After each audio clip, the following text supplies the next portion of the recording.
Welcome to Making It Happen, a career in the performing arts, where we discuss how to break into the performing arts industry for yourself or your child, teen, or young adult. Guests include professionals who are passionate and share my vision of helping talented individuals land professional representation and have successful careers in the arts. My name is Lisa Solek, and I am the CEO and founder of Making It Happen, a career in the performing arts, having helped hundreds of clients break into the performing arts business on stage, in films, television, commercial work, and more. This podcast is supplemental to my groundbreaking online courses. For more information, check all the ways that you can benefit from my courses, my how-to videos, my live seminars, my free weekly newsletter, and free guides. Go to lbctalent.thinkific.com. My guest today is Cameron Richardson. Hi, Cameron. How are you? I'm grand. How are you? I'm so good. I'm so thrilled that you're able to be on the podcast. You have no idea. Thanks for having me. It's going to be fun. Yeah. I'll do my best. I love it. So, so I looked at your resume and I looked at your bio on your website right before we got on the call, just because I wanted to review it, even though we've known each other for a long time and I'm very aware of all of it, but just to go through it and review it. And really, it's kind of an incredible resume for especially your age. You're so young, in this process, and how far you've come in such a short amount of time, which is really, really interesting. And it actually speaks to your hard work and your grit and your talent and all of that. But to start off, I would love to know when you first realized you had talent for music. Like, when did that happen? Was it when you were super young? Like, were you, toddling around singing songs? Like, give us a little bit of that background. So my father was an organist, sadly not with us anymore, but he was a self-trained organist. And I think had he been born into a little bit more of a kind of a slightly more privileged background, he would have been trained, but he taught himself to play the organ for theaters and cinemas. Like when you go to Radio City and there's the two organ consoles on. Oh, okay. That's the kind of playing. Very cool. And so when I was very young, we have pictures where I would like sit on his knee while he was playing and that kind of stuff. And then he would always sing when I was going to bed. And then about three. I asked if I could learn to play the guitar, and they took me to the music shop, which had guitar lessons in a little room upstairs, and they said it's far too young. But somehow they were convinced that they would give me half an hour, and actually took to it quite well. So they did let me have lessons at 3, which was great. Turned out not to be the instrument that I was probably kind of most readily suited to. But that was kind of where it started. And then a little bit older in primary school, or I should say elementary school, I joined the school choir. That was partly because it meant that you could get out of PE lessons, sports lessons. And they did lots of other kind of cool activities. So that happened. And then I joined the like local church choir. But alongside that, I'd asked if I could learn to play the piano. Also at primary school, we had our lessons in the school library. And so that was probably from around 6, which sounds relatively early. In classical piano terms, it's not early at all. It's sort of on the later side of things for piano and violin especially. So I grew up doing piano and singing, and then got a little bit older and joined the National Youth Choir, which used to do, I think it was 2 separate residential courses every year. Then when I was 16, I joined the junior department of the Royal Academy of Music. So that's like their Saturday school, a bit like the Juilliard pre-college. Mm-hmm. I lived up north, still do. So it's quite a long drive. Or train ride, really. It's a long drive to the train and then a long train ride. So we used to leave about 4:30 in the morning to get there for about 9. And then sort of home around 11, 12. And who was your support system in that space? Like, was it mostly your mom, mostly your dad, both of them? Oh, completely equal, to be honest. Mm-hmm. And I always felt that, like, if it had been something else, they would have been very supportive of whatever that had been. I do remember once mum saying, like, the first time you ever complain about having to get up at 4 for this train will be like the time I say that's it, I'm not taking it. But honestly, it was the best day of the week by a long way. School was one thing, Monday to Friday, and then Saturday was where I was with everyone who I kind of had a lot in common with. Yeah, like your tribe, you felt like you found your tribe in that space, Yeah, so you getting up at 4:30 was easy. oh, it was fantastic. It was like the most energy I ever had. I was just ready to get up and yeah, stand on the bitterly cold train station platform. And yeah, it was absolutely fantastic. It was kind of surreal in a way because I went to a state school, so what you would call a public school, I suppose. Mhm, In the UK, public school is something very different. And almost everyone else who was around there were mostly Londoners, a few who weren't, but had gone to very, very famous schools like Eton and Harrow and those kinds of things. So that in itself was like a real eye opener. From my school was in this tiny little village in the north of England, and it had fantastic teaching and everything else, but it's a very kind of sheltered environment, which I think is great, really. But it was very much like kind of two competing worlds, or two like alternate existences in a way. And that's kind of how I started, really, from very, very, very, very tiny acorns, and just sort of going up the ranks. mhm. But it's been a journey that really has gone round the houses a lot to end up where I'm at now, which is largely, at least as an artist, working in a more kind of contemporary commercial space. But my Mhm, entire training was classical completely. Um, mhm. I'm happy to kind of elaborate more on that if that's useful. So you started really young. I guess one of the questions would be, did you start performing at that young age? Like, were there recitals? Like, Oh was there a yeah, performance component, or was it educational up until a certain point? I would say probably until around 10 or 11, probably 10, possibly slightly earlier. The earliest recitals and performances I remember were ones that were hosted by my piano teacher. Mhm, And then twice a year in our little town, there was what are called here music festivals. They're like competitions, and they go basically for a week. And there's lots of different classes you enter, and usually like 9 or 10 people per class. And they get this adjudicator in, and you'd perform your pieces, and then get your certificates and prizes. And so I did those every year. There's one in the summer and then one in the winter. And they're like my earliest performing memories, mhm. and incredibly important, really, really, really important, um, for like your own kind of peer analysis, and for kind of focusing your own energies on, having things to work on and getting feedback from this like almighty adjudicator who's like had 50 years of professional experience and all this kind of stuff. It was, Right. that stuff was really exciting.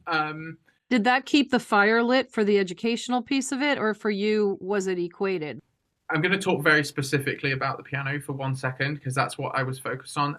Mhm, I think going into it for the sake of the performance is sometimes a little bit of a hiding to nothing. You kind of have to love the work of it, and you have to love doing it for the sake of doing it, and any recognition that comes from that is wonderful.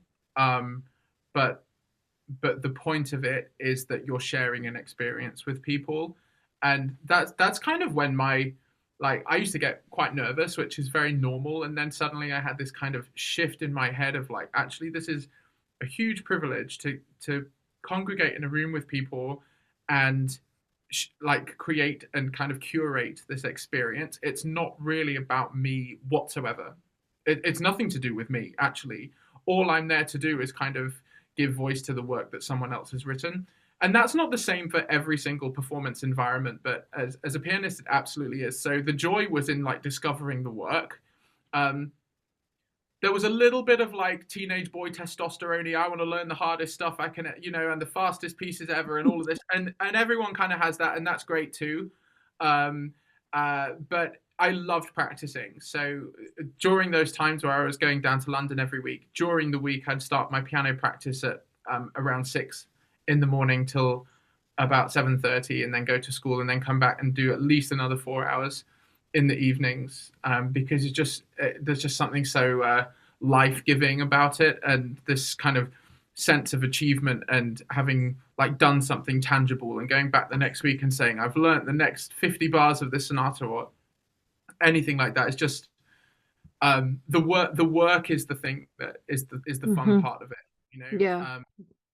And yeah, Where do you think you got that drive? Do you think it was just God given, or do you think it came from your upbringing? I mean, it had to be there, uh, both genetically and, that's a huge question, right? Is it genetics or is it the environment? That old adage, like, what is it?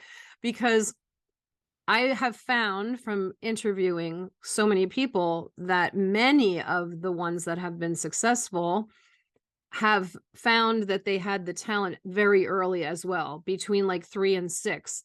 They're in that space and doing things, and it's unusual compared to other children who don't have that affinity, which is the same whether I would assume it's a baseball player or a soccer player or, a dancer. I'm finding it across the board. So what do you think? Maybe it's a combination of the innate talent along with the grit and the work ethic and the drive. Like, where did that come from? Was that there? Or was it your parents' teachers? Well, there's a few kind of strands to that question. Firstly, I think innate talent is a very, very small percentage of what constitutes success. Very, very small, if not negligible. Some people have fantastic voices. Some people learn how to have a fantastic voice, and it doesn't necessarily have an enormous impact on their success unless they garner a huge amount of attention at 4 years old for singing in the church and it's unbelievable and no one knows why. But I have students who came in who really couldn't sing the same note as the piano, and within 18 months or 2 years were on Broadway, and it's literally because they worked harder than anyone else I've ever known. And it's like putting yourself in that environment where you're with the right people who know how to do that work and who know what your expectations are and how to kind of get that out of you. That's more of a luck than anything, because you could spend 20 years with a teacher who thought you were tone deaf and then spend a year with someone who didn't and who had like visions for you. So that's really luck about finding the right person for you. In my personal circumstance, I think it was a combination of the two. My mum's not musical at all. I take after my father in that way, and in terms of work ethic, probably as well. I just enjoyed doing it, I suppose, and I've always been a worker. I love working and learning, and still do. Always looking for something to learn, or like the next way to kind of improve, or the next place to kind of grow. So I think it's probably a combination of both of those things, but I know absolutely for certain that had I not done the work, I wouldn't have got there. Like, because I had some talent and I had some ability, but knew that and was almost frustrated by the fact that I felt, even as a young age, I knew that my teacher wasn't getting out of me what I wanted to be kind of doing. And when I had gone into these other places and or traveled a bit further afield and seen other pianists or other singers and how their teachers worked with them and that kind of stuff, I was like, okay, so I love what I'm doing, but clearly, like, it needs to be channeled somehow. And it's one thing to kind of enjoy it, but it's another thing to enjoy it and also have a structure and a pathway to follow. And so it was sort of my mission to kind of decipher that path for myself, which is how I ended up going down to the junior academy. That was where I knew I needed to be to get what I needed, for my. Yeah, to have that insight as a child, though, is very telling also, right? Because I was the same way. I have a lot of clients who are the same way, who found that they were seeking upper level talent, people who are in the industry, people who had the ability to give them what they needed so they could move forward and get to where they wanted to go. Exactly same story. It's interesting.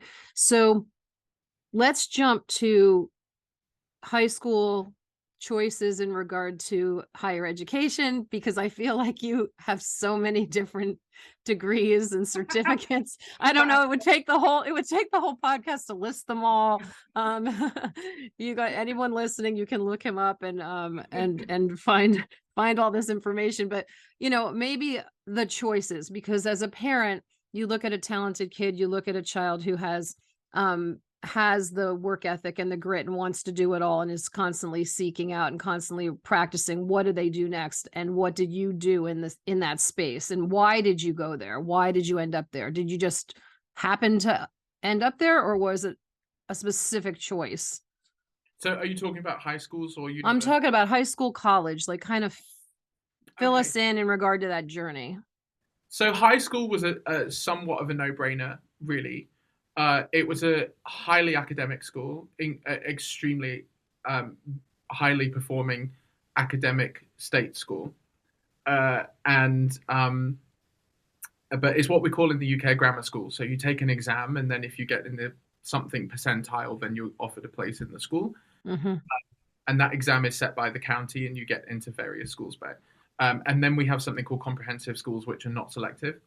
And that was the best school in the area. And it was still a good hour and a half drive. But that was that was easily the best school in the area. And it had a very small music department, like one room, literally one room, and a budget of around £600, like $1,000 for the year. But what it Wow. did was unbelievable music teacher, incredible music teacher. Like it was just the whole thing was a one-man show, really. But she was a retired opera singer who sung at Covent Garden, the Royal Opera House in Covent Garden. She'd also been to the Royal Academy and was also a very good pianist and had this career before settling down and having a family, and she started teaching at this school. And I couldn't have asked for any more support. We're still very, very good friends. We spoke yesterday, however many years later. Very, very good friends. And I was really lucky for that. And I could have gone to a school which had huge music departments, recording studios, everything else.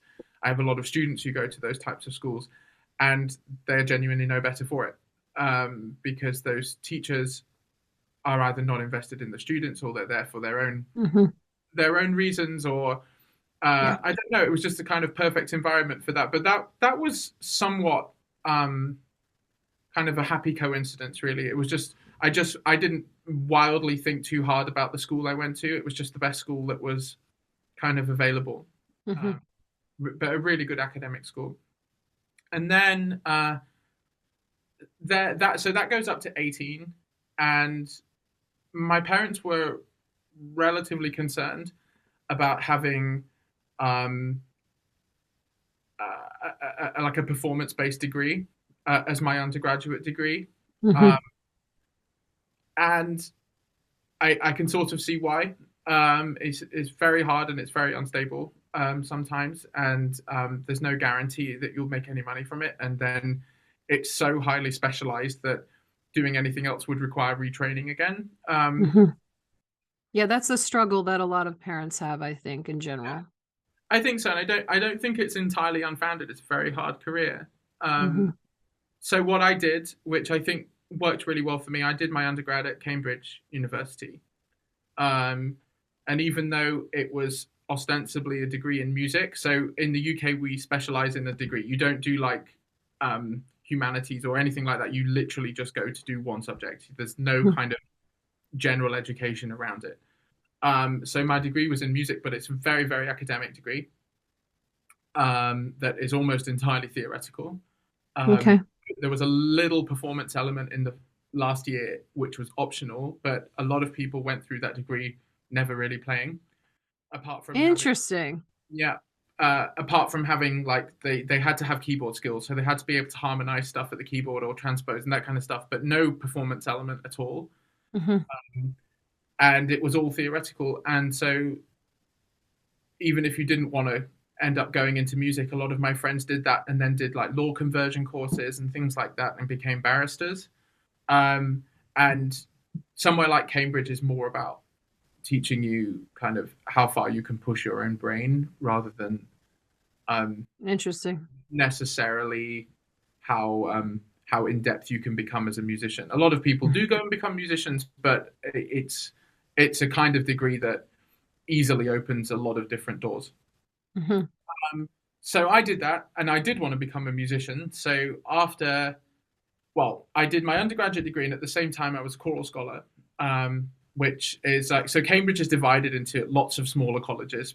Basically, there's around 30 of them, and I went to a college called Trinity College, which is the largest college, and it has a very famous college choir, and that was the reason I chose that college, because it had a very, very, very well respected music director, Stephen Layton, and I would say that most of the stuff I learned about becoming a performing musician was actually done sort of in the chapel, because we'd sing evensong most days, and we toured the world a lot. We did a lot of big recordings that won, Grammy nominations, all sorts of things. Wow. And like doing that on the daily, and a lot of sight reading, and a lot of kind of listening, really. And there was nothing like it for learning through osmosis, essentially. So that was where I learned a lot of my musicianship skills. So that, Wait, you were singing? You were a vocalist with them? Okay, no piano with them. the no piano, so it's a church choir, essentially, a cathedral choir, basically. Mm-hmm. So you go in and sing the daily evensong or Eucharist, and then in the vacations, Cambridge has a lot of long vacations. We did big tours all over the world. And yeah, it essentially ran like a professional choir, and we rehearsed every day, and that was sort of the main core of my friendship group. And we had all these fantastic dinners together, feast days. Dinner in Cambridge and Trinity is like it's not like a refectory. You put your suit and your gown on, and you're served dinner, and that's like the whole evening. And it's just fantastic. That sounds wonderful. I'm just looking at the list of all the countries that you traveled to. Yeah, there's all sorts It's of on there. crazy. Yeah, absolutely. Austria, Belgium, Canada, Denmark, France, Germany, Italy, Malta, New York. We went to America many times, Australia, Japan, Hong Kong, New Zealand, all sorts of places. And then before I joined, they went to some the previous director of music called Richard Marlowe, and he took them to some really much more obscure places. But then we went for more of the kind of major concert hall places, and that kind of stuff. And what kind of music were you singing? What kind of music was that? All like classical, like what you were describing, or did you do other types of music? It was mostly Anglican choral music, so okay. Music that was written for the liturgy. I'm thinking of a New York equivalent. If you go to, like, for example, St. Thomas's on Fifth Avenue, on 3rd and 5th, sure, that's pretty much the closest thing to. It's the same repertoire. It's no surprise that most of their clergymen are English. Directors of music. So that's the kind of thing. And then when we went on tour and did recordings, it would branch out a bit, but the core repertoire was Anglican cathedral music. But we did do some discs of other kind of lighter music. We actually, every year we did a concert on the river. So the Cambridge is on a river, and there's a little river that goes through the center, actually through the college. And every year in the summer they got like 20. Do you know what punts are? They're a bit like gondolas. Like a Cambridge version of a gondola, and they tied them all together, and we'd sit in these gondolas and perform to like 2,000-3,000 people who were sitting on the bank having picnics. That had to be just an awesome time in your life to get to do all of that. Yeah, it was really wonderful. Fantastic experience. I wouldn't trade that for anything. And I think the thing about going to those degrees, as I kind of touched upon earlier, it's not so much like the degree, it's like how it kind of makes you like. I feel like I could, with some amount of training, go and do something else. Like I founded a business, for example. And my business partner also studied music and then became a lawyer. It's all of your friends, like, not everyone in the choir was studying music either. There were a lot of mathematicians and scientists and linguists and philosophers. So it was a very rounded place in a way. Highly focused, but also rounded, and the best undergraduate experience I could ever have imagined. And then, as you know, later I was at Juilliard, and Mhm. my heart, in a way, it's such a weird thing to say, but my heart, in a way, went out to the undergrads who go to Juilliard because they don't really have any experience. And I think to go from, your high school in Texas or whatever, and then be dumped in the middle of New York with a little dorm room and given this crazy timetable, it's not like you're going there to enjoy the city, and it's not like like one of the things I valued most about Cambridge was it was a place where like it was very sheltered, and you could get stuff wrong, and you could be out in the middle of the night, and within 3 minutes you were in a room because the city is so small. And like my professors lived on the same staircase as me, and I knew them all so well, and we'd always have drinks together and dinner together, and there's nowhere really like that. I mean, campus universities get closer to that, but um, yeah, I think there's something to be said for kind of coming into the conservatoire life slightly later. That's possibly not the same if you're doing musical theatre and your goal is to get an agent and to start auditioning for stuff. Possibly not, but if your goal is to be a kind of rounded musician, or someone who's like understands a little bit more of how the world works and how other professions work and those kinds of things, then I wouldn't have traded that. I'm very, very, Mhm. yeah. Yeah, that's really amazing. It sounds awesome. You learn so much, I'm sure, just about the world and yourself and other people and all those general things that you want to learn when you're growing as a human person as well. And then after that, I kind of had this itch that needed scratching, in a way that was I wanted to move to the US.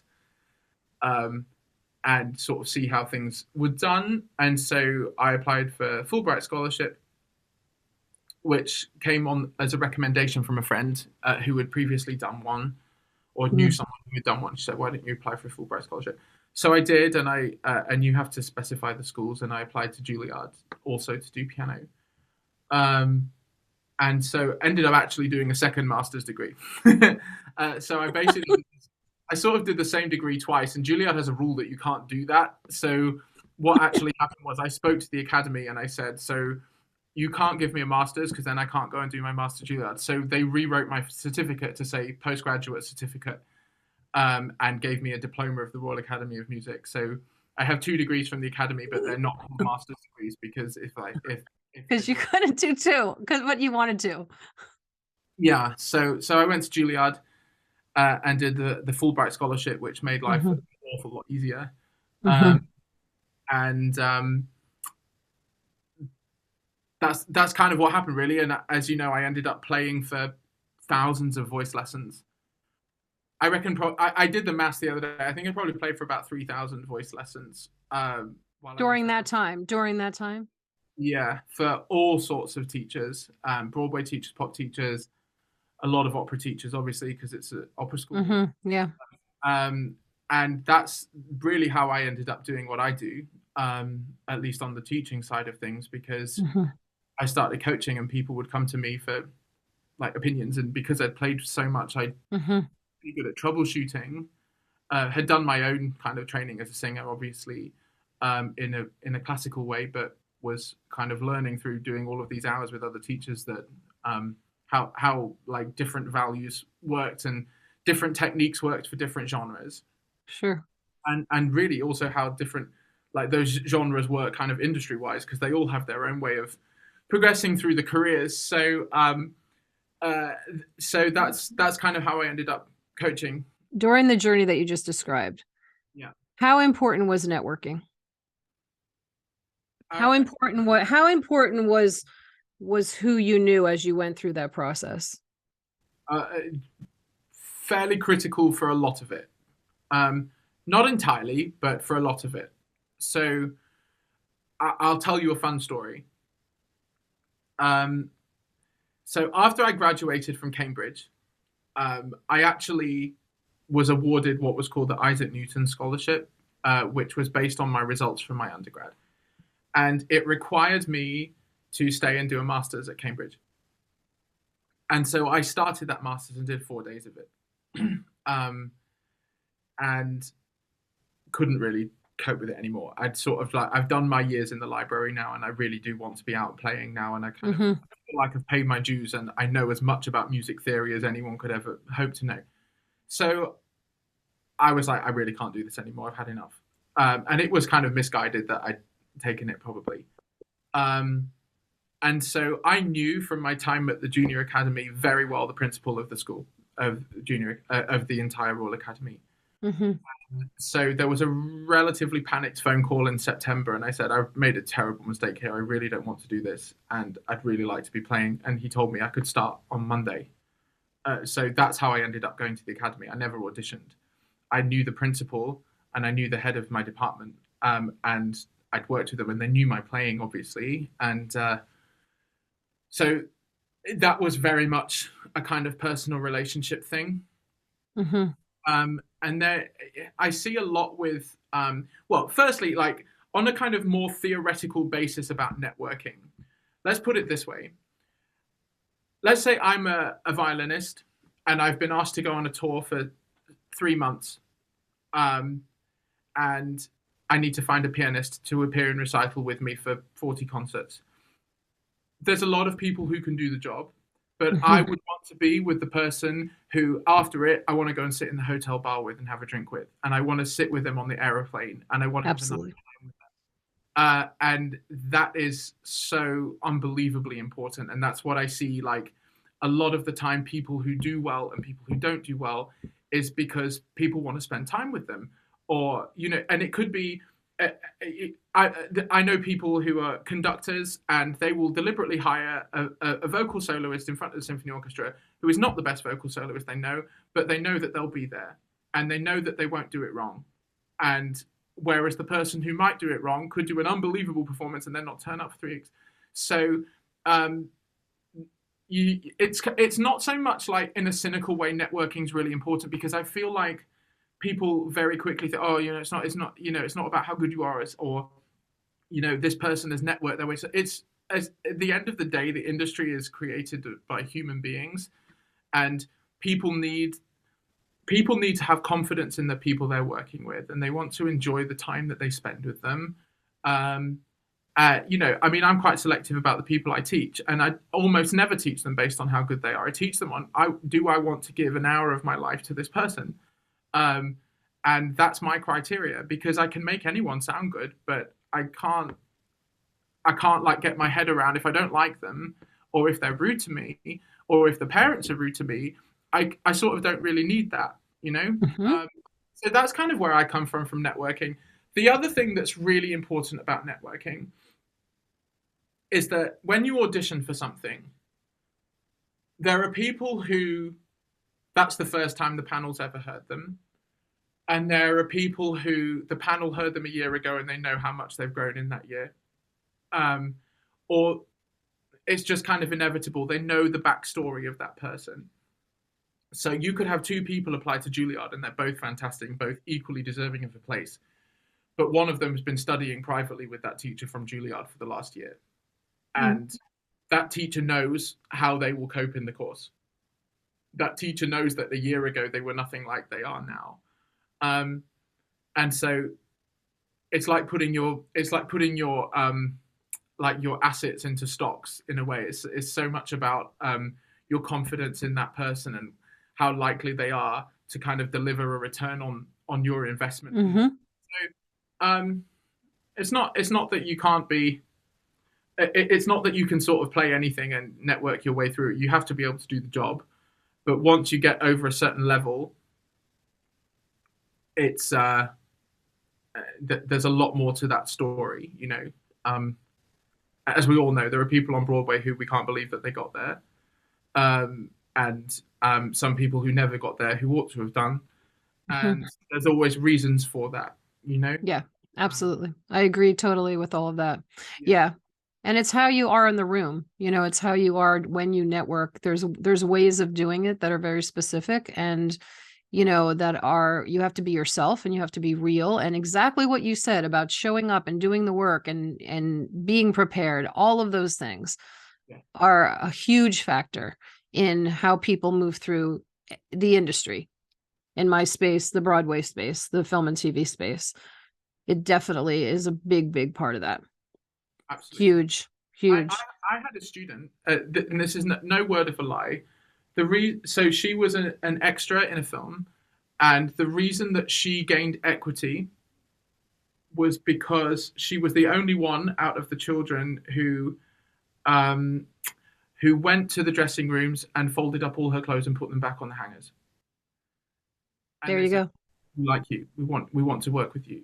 Um, Mhm. and that is literally how she got her foot in the door, was because all of those people talk to each other. The makeup artists talk to the director. They all, it's not just like how you are on the stage, it's how people want to spend time with you. And Yes. that's how Yeah, I have similar stories. I have a client who was in his second year at university for musical theater, and he wanted to get some experience in film and TV. So he ended up doing some background work, which I don't suggest that people do because I don't want them pigeonholed. But he did some background work on Marvelous Mrs. Maisel, and I told him how he needed to be on set, and I gave him all of these just basic concepts of, keeping your eye on the director, staying with the director in regard to whatever instructions he is being, he's given, getting to your place by moving quickly and not, sauntering. Don't be talking to the person next to you and be the last person to stop that conversation when they try to address the group. Like all of those basic things that I learned as a young child that not everyone learns these days as a young person. Um, and he ended up immediately getting upgraded to featured extra and then ended up being called back 4 times on that show and kept getting upgraded to like an under 5. Like it kept happening for him, and it helped him to actually get an agent at the end of the game. And he's working professionally now and doing very well.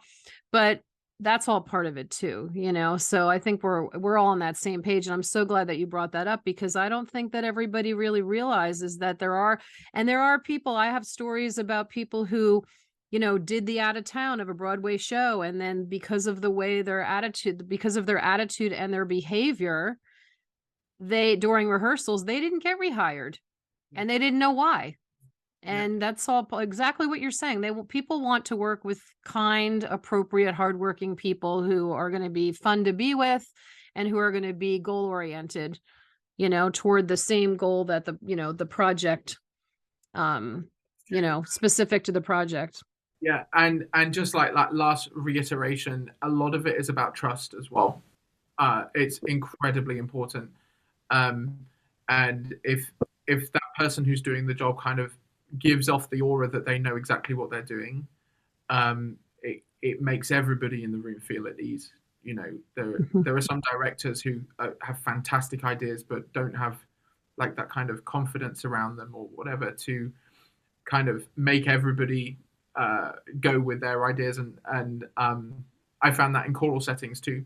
And the people who I've seen who were in my year at Cambridge, who wanted to be choral conductors and are now conducting things like the BBC Singers and are at the proms, and it's always because everybody in the choir believed that they knew what they were doing, and they kind of instilled your trust in them. Mm-hmm. And that's a really good point. Yeah, I think that's part of networking too. Mm-hmm. Yeah, absolutely. So now Yeah. you actually have a number of different things you're doing. I don't know which one to pivot to first. Let's talk about your vocal career as a performer, as a singer. You have an amazing voice there have been a number of very famous publications and people who have been quoted to have said some pretty wonderful things about your vocal prowess. So, how did you end up landing in that space? Where are you now? What's the plan for the future in regard to the vocal? Let's go into that. Somewhat complicated. It's been through a lot of guises. So as we talked about, my training was as a choral singer, and then sort of alongside that as an opera singer. I was very lucky that I had an amazing teacher from the Guildhall School of Music who I worked with privately. And so I had most of my performing career at that time was as a pianist.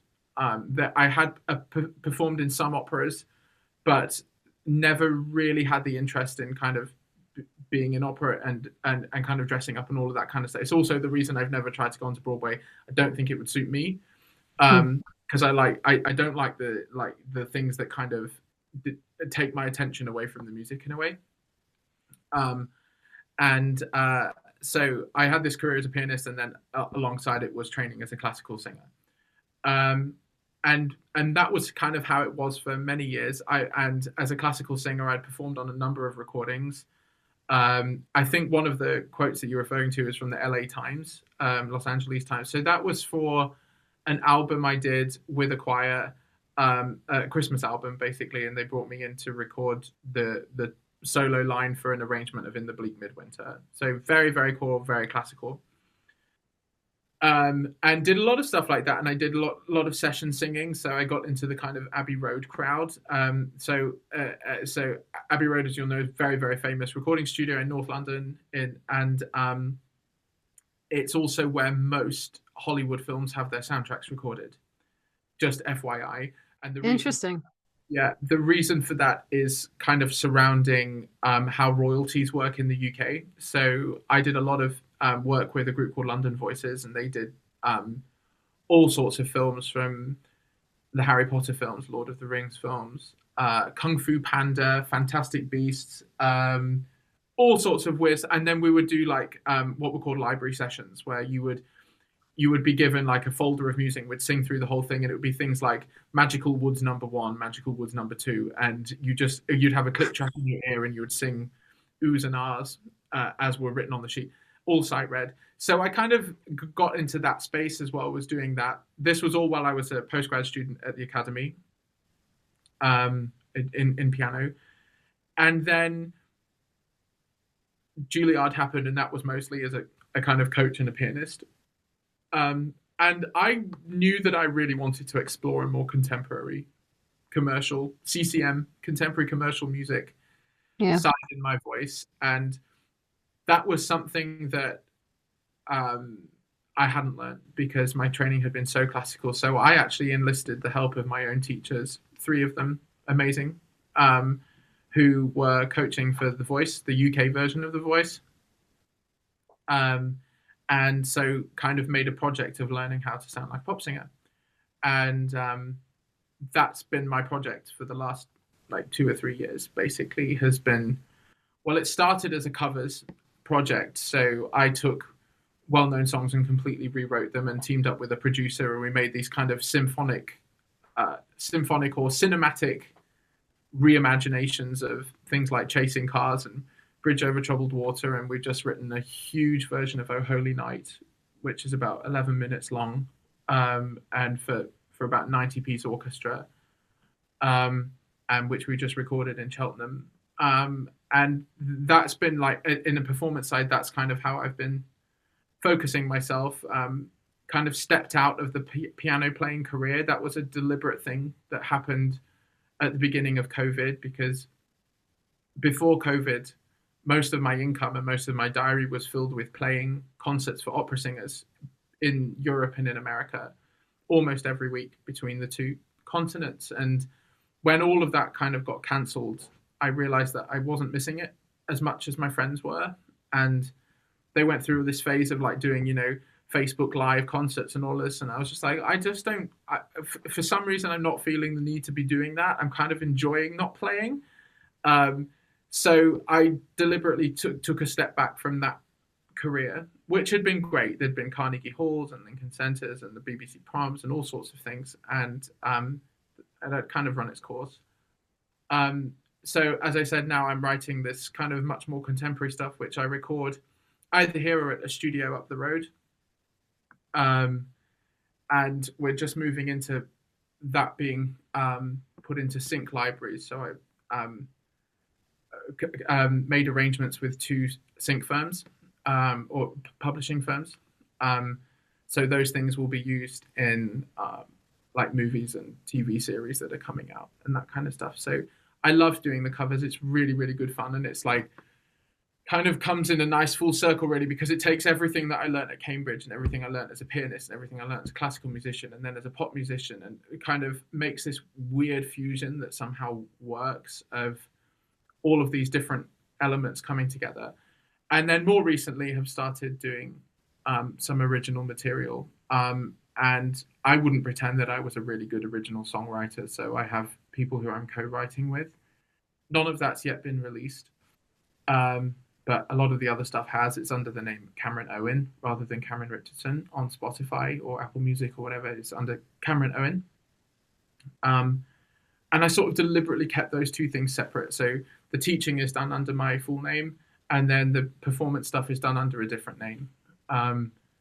And yeah, that was kind of a conscious thing. I didn't want my students necessarily thinking this person's trying to make it as a performer or anything like that. So that's kind of how it's worked out, is that, yeah, so right now we're doing a lot of kind of synchronization. Really great. That's really great that you got into the publishing side of it and got your music out there. And for anybody listening, definitely go and check out his music, because it is very unusual and pretty awesome. And it definitely is awe-inspiring, not only his vocals, but the instrumentation and what he's done with the arrangements is just incredible and something that you've never heard before. So look out, world, because everyone's going to know Cameron Owen. They are. Just go and listen to it, because it's just incredible. It's incredible. Yeah. I think that's what's important, that that parents realize that it is much more advantageous to work with teachers that can not only mentor, but can also help to connect to other teachers and other persons who can help them to move forward with their talent and to connect them to other opportunities. It's very, very important. Definitely. Yeah. Yeah. I mean, yes. Yeah. A lot of the time people come in with quite specific questions, and I quite happily say, I don't know, but I know people who do. And, Same. And Same. Yeah, I know what I'm good at, and I know what I'm good at. And it's a double-edged sword, really, because sometimes you can't create careers for people who aren't ready for those careers to be created, or make introductions that are sort of inappropriate because you have like your own industry reputation to sort of maintain. Yes, this is true. That is part of it. It doesn't happen all the time, but when you need to, and if you can, it definitely helps when you have kids that are in that kind of talent space, that top 1%.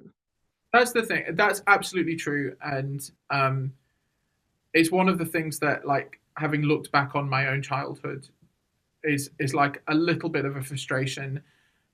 Not so much a frustration, but frustration on behalf of other people, because I know that I could walk into one of the schools in where I grew up and find people who were untapped, incredible talent.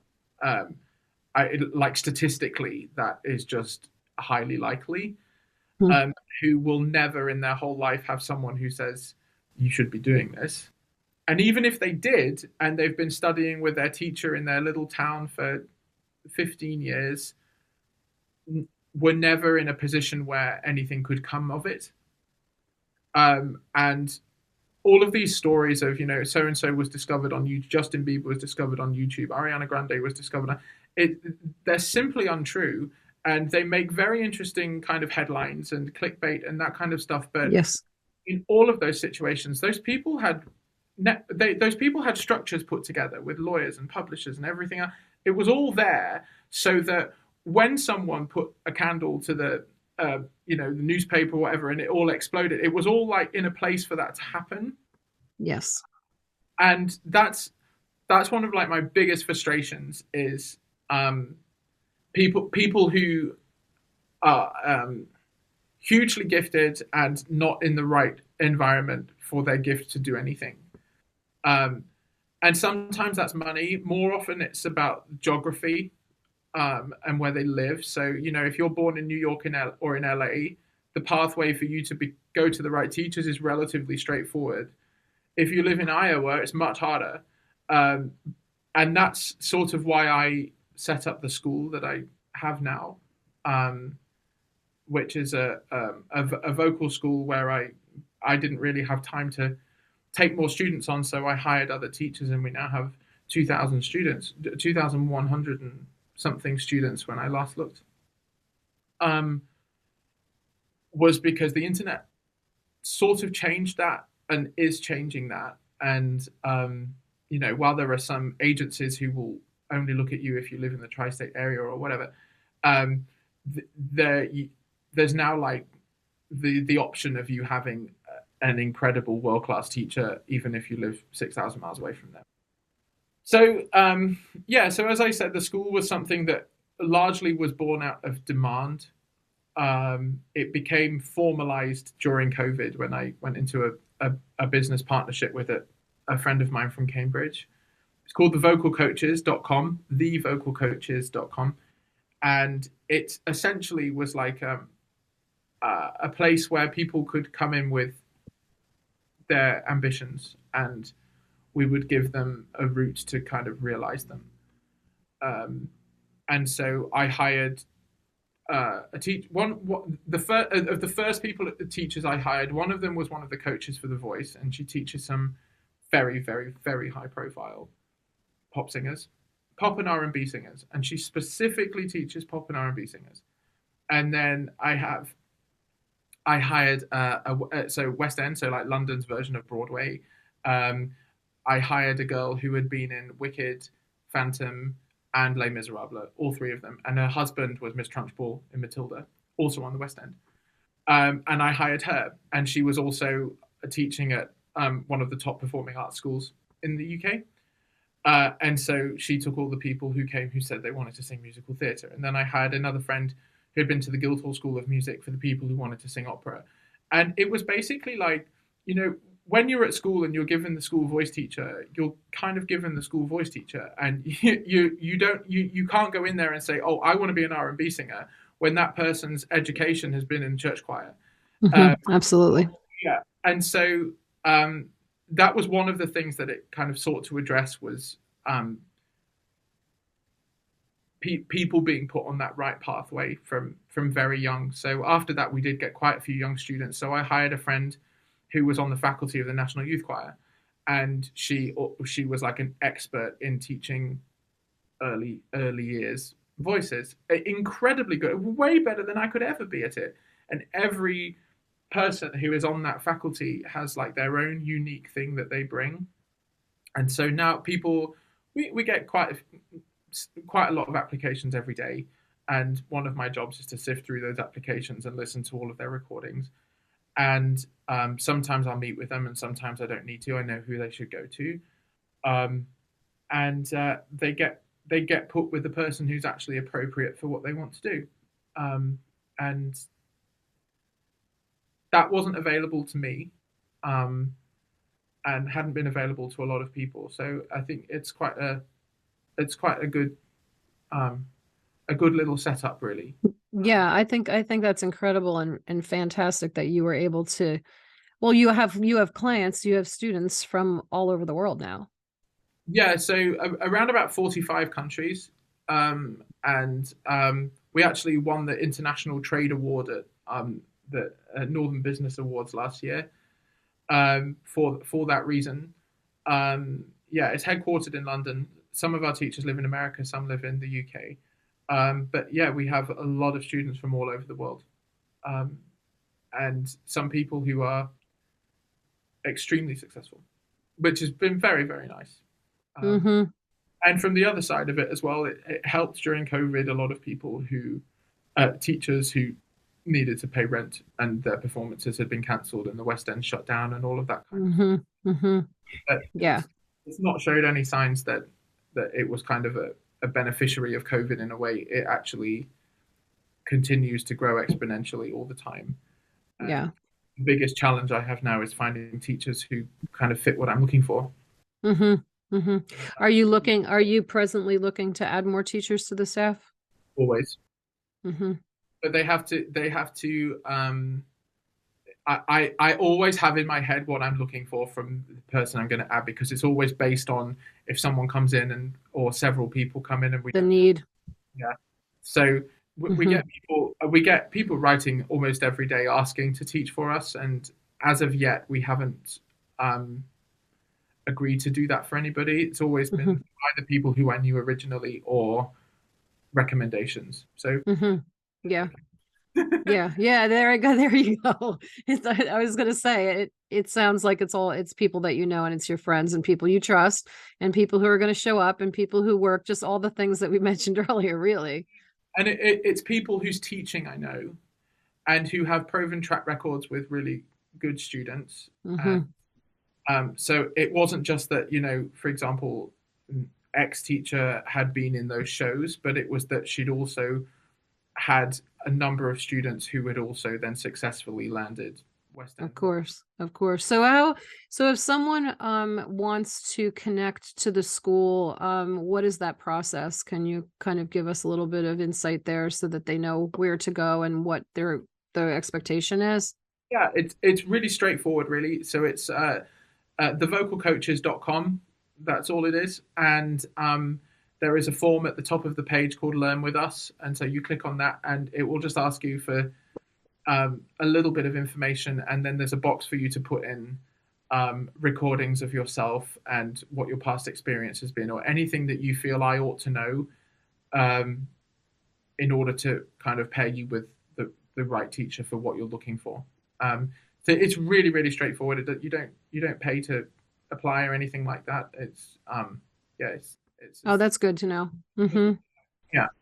Good, good, good. So Cameron, so we're running out of time here a little bit, but I wanted to see if you have any advice for someone who maybe is a little bit older and maybe a little bit late to the table, starting to pursue a career in the arts, whether that be as a musician, and of course this would be on a professional level, or a singer, any type of performer.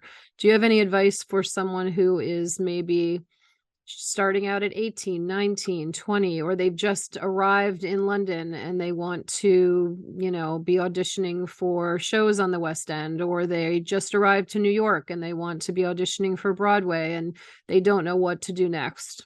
Any advice? Yeah, so lots of specific scenarios there. New York, I always send them to you because you know that side of the industry more than I do. And that's what we were saying earlier. I know what I know, and then I know other people who know what I don't know. Sure. And the same thing for London. So I personally have a lot more American students than British students, and the people who want to go into the West End specifically would more than likely end up with one of my associate teachers for that reason. In terms of like the most generic. Okay, so it depends on what kind of section of the performing arts you want to be in. But the most important thing, if you were going to be working in a kind of contemporary commercial space, not so much necessarily on Broadway, but like if you wanted to become a recording artist, for example, Hmm. is to know who your audience is, and that audience can be 1,000 people or 100,000 people, but I would rather see an audience of 1,000 people who will turn up to every show and buy your t-shirts than 100,000 people who won't even like your Instagram post or something like that. And the reason for that again is about record labels will look at you as a potential investment, and they kind of have to know that they will get a return on that investment. So so by far the most important thing you can possibly do is cultivate an audience. And there's many ways of doing it. It can be that you go and do every open mic night in a pub up and down the country, or um, more commonly now is, well, I always think of it as virtual touring, but basically running Instagram adverts or YouTube adverts. Mm. Yeah. Yeah. And it's not something you should do on your own. You should do it with an expert in it. Um, Yes, absolutely. I agree there.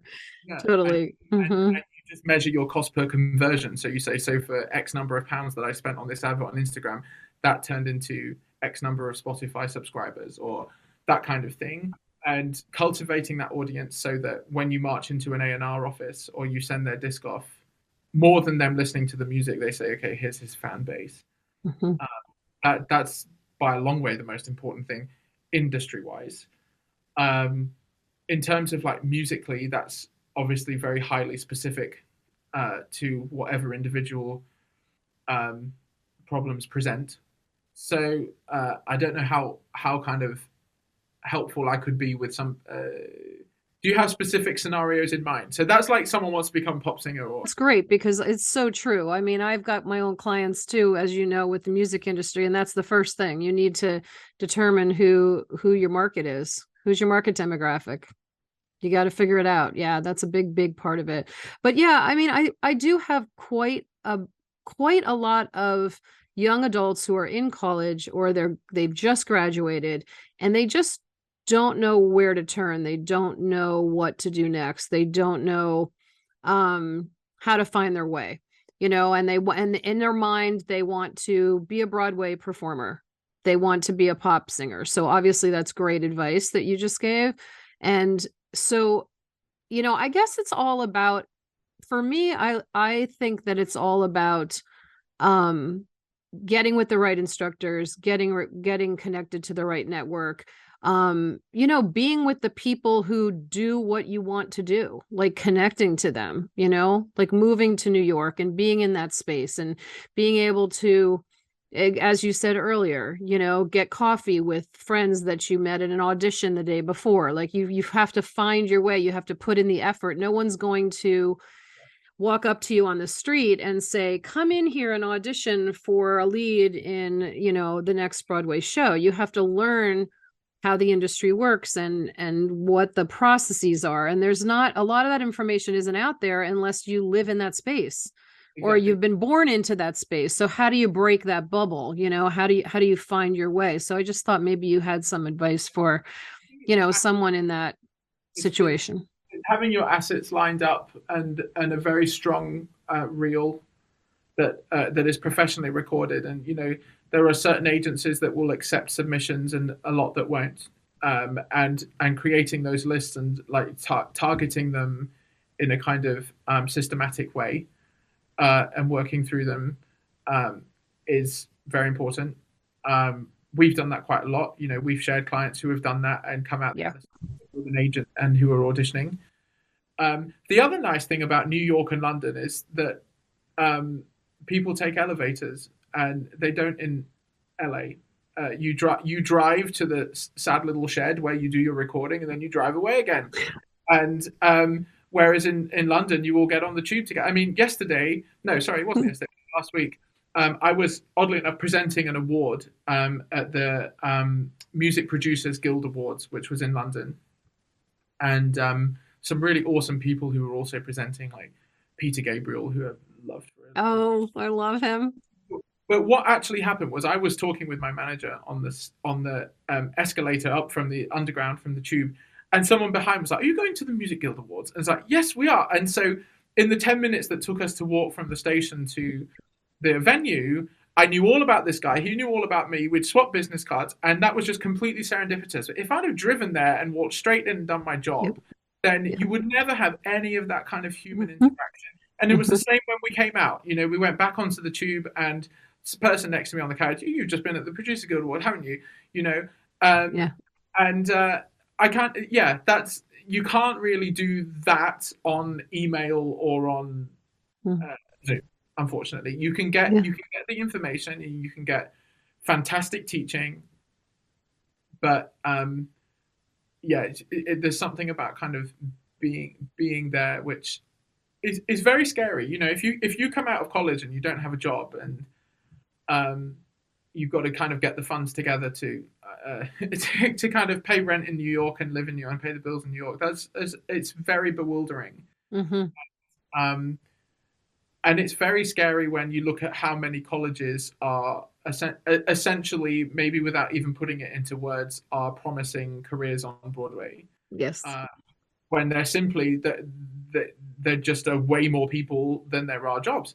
And the kind of unique thing about musical theatre careers is there's only really two cities in the world where you can create a career doing it, which is London and New York. And the rest of it is touring, almost all of it.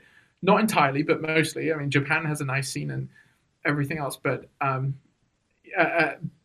so it's probably the most insanely competitive market you could throw yourself into, and you have to just be very systematic about it and very detached is the wrong word, but somewhat bulletproof. it's very, very tough. Yeah. You have to have a thick skin, and you have to be very committed and very driven and very laser focused. And it's funny, your story, I've told so many other people that same story. I tell lots of my clients, you exactly what you just said. LA, you drive up, you get out of the car, you go into the audition, you come out, there's no, human interaction. There's not the riding in the elevator and then walking, up the street to get to your, to get to the subway or wherever you're going, where you have those conversations. That story is perfect. It's exactly how you connect. It is, and you'll walk past a cafe and think, let's just get a quick coffee, or, have you got time for a coffee? Yeah, I've got half an hour, that kind of thing. Yes. That sort of, it's why I've never really wanted to move to LA, but it's all kind of part of being human. It's tricky. And the other thing that's really hard is that, a friend of mine, for example, was Christine Daae in Phantom on the West End. The way that it all kind of panned out was they decided to refurbish the theatre during COVID, and then essentially made everybody reapply for their jobs, which was very controversial. Like, that's essentially the biggest job in the West End. It's the biggest soprano role in the West End, is of course Christine Daae on Phantom, which sadly is no longer on Broadway. And you can go from that to being like the same person doing the auditions again the next week. And it's not always that you're like at the top and therefore you're going to plateau there. There's a huge number of ups and downs. Like if security is something you crave, it's a difficult situation to live in. Because people very easily start thinking that that's a reflection on their worth or their ability, or and sometimes it's none of those things. Yeah, and you also have to be kind of a CEO of your own company in a way. You have to be the one driving that bus, and you have to be the one finding out and learning and, putting the work in beyond just the art. Yes. Yeah. So it's a thing. This has been great. Oh, good. I'm glad. Yeah. So much wonderful information. Oh, I love it. But yeah, thank you so much. Hey, I'm looking forward to more music from you. There's some coming very soon. If you have a child, a teen, a young adult, an adult for that matter, who is looking for high level training vocally, reach out to Cameron and his company, because they've done amazing things. He has completely changed the trajectory of so many of my clients' careers. So thank you for that, Cameron. It's been a pleasure. Absolutely. Oh my gosh. Yeah. You have done some amazing work. Congratulations for accomplishing so much in such a short amount of time. Thank you very much. Thank you.